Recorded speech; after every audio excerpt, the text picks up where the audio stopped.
must know thyself, and the only way to know thyself is to know the love of spirit.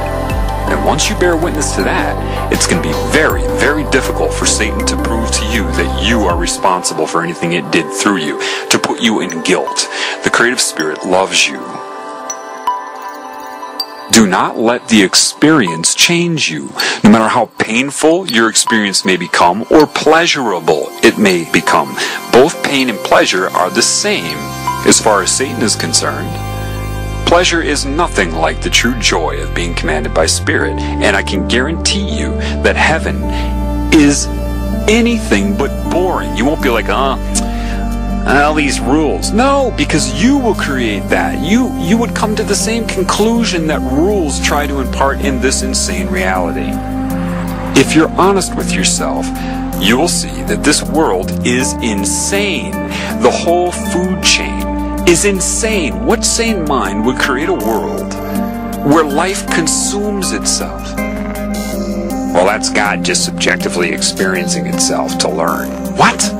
How many times does God have to be a child that gets sacrificed and raped before God gets it? No, that isn't what it is. The idea that animals need to consume each other and other life here is ridiculous. That's why people that try to do everything right here cannot. But they're conned into thinking this is normal here. You're told right off the bat you're on Earth. How do you know? Why? Because other humans tell you that? They've told you that's where you are, that this is life, the food chain is normal, biology says so. How do you know that? You're trusting everything you've been told. If your instinct, which is valid, tells you that doesn't make sense, you're right. Satan controls all of academia, all of the media, all of the money, everything you're told. This is an insane world of miscreation and creation.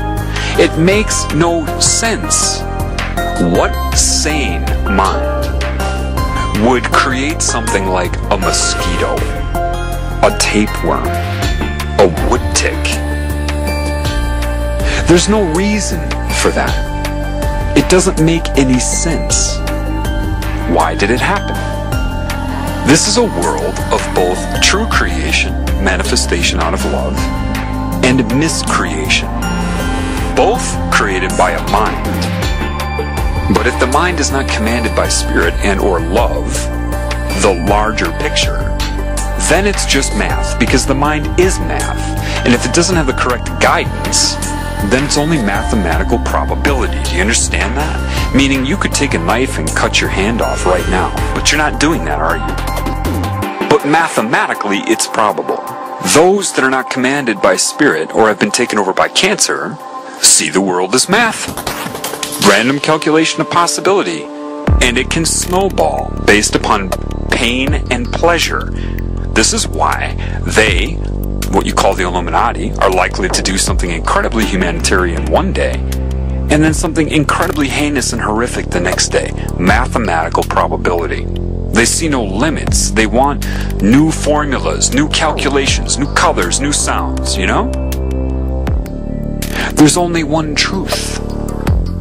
And people say, no, truth is individual based upon subjective reality. No, it isn't. But insanity is individual, so congratulations. Your own insanity is the mind, which has been isolated in and of itself, which was never the design in creation. You have to stop the meaning you're projecting so that the real meaning can be revealed to you. And there is only one meaning when you see that. Love. Equal appreciation, love, and adoration for everything. And that's what Satan doesn't want you to know. That's what demons don't want you to know. They want you concerned about the future. You know, they want you to sit there and brainstorm and not be in the now.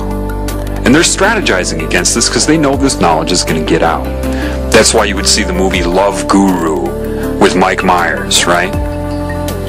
Comedy is the #1 vector for mind control because it puts you in a pleasurable state and you're focused on the joke, and therefore they can slip in so many messages and you'll associate their messages with pleasure.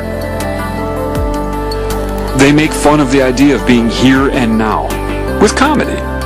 Every truth that is true in that movie, they make fun of it as if it's corny and stupid, and that's the whole intent of that movie. You see it as comedy, expression of a comedian to get some laughs, because you don't know how over your head these movie producers are and what is controlling them. If you want to call it Satan, ISIS, the serpent, whatever, it doesn't matter. So the best advice I can give to you is overcome your reality. That doesn't mean numb yourself to this world. It doesn't mean don't appreciate it. To be you, you're going to have to be able to appreciate everything. If you see something that doesn't make sense, rather than getting angry at it, look at it the way a doctor would look at a patient. See it for what it is, an accident, a problem. Understand it.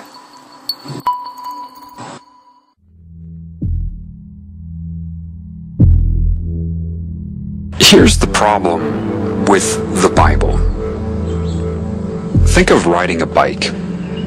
Imagine writing a book about riding a bike. You lay it all out, a really thick book, telling you the nature of the bike and how to ride it, how to balance what the bike is, what you should do, where you can go, how to properly ride a bike. And you give this to people, and they've never ridden a bike, but you make them memorize the book, forwards and backwards, and they all memorize it real well. Imagine also in this book that the people who wrote it did not want you to ride a bike. Because you see evidence of the bike around, but you've never ridden one, they need to create that book to include the evidence, but tear you away from it at the same time. So, because they don't want you to ride the bike, they have to be the authors of a book on how to ride it. Does that make sense? I mean, logically, that would be the strategy, would it not? If you want to control people and keep them from being able to ride a bike, then you have to be the one in charge of all the information about the bike and all the instructions on how to ride it. So what you're going to do is you're going to mess it up. Imagine adding things in like to properly ride the bike, you have to make sure that you lean all the way to the left. And remember, you're not good enough to ride the bike. You don't really deserve to ride the bike. And the bike is angry with you, and you're going to have to beg the bike for mercy, and the odds that you're going to be able to do it successfully are almost nil. But memorize the book anyway. And you have all kinds of contradictions in this book. But the people can't argue with the contradictions because they've never ridden a bike. Well, this is a metaphor, of course, and I can tell you something about Christ. He was a bike rider, and he rode the bike. And he was trying to get all of you to ride the bike. Instead, they're trying to get you to ride him. How do you control people? Why did they steal the teachings of Christ? Because his truth was so pure and of an understanding they didn't have that it's very alluring. So they had to take his teachings. But imagine this. Say you have 10 statements supposedly by Christ. Okay, make the first 7 authentic and then add 3 more to corrupt it and slip in a rule here and there.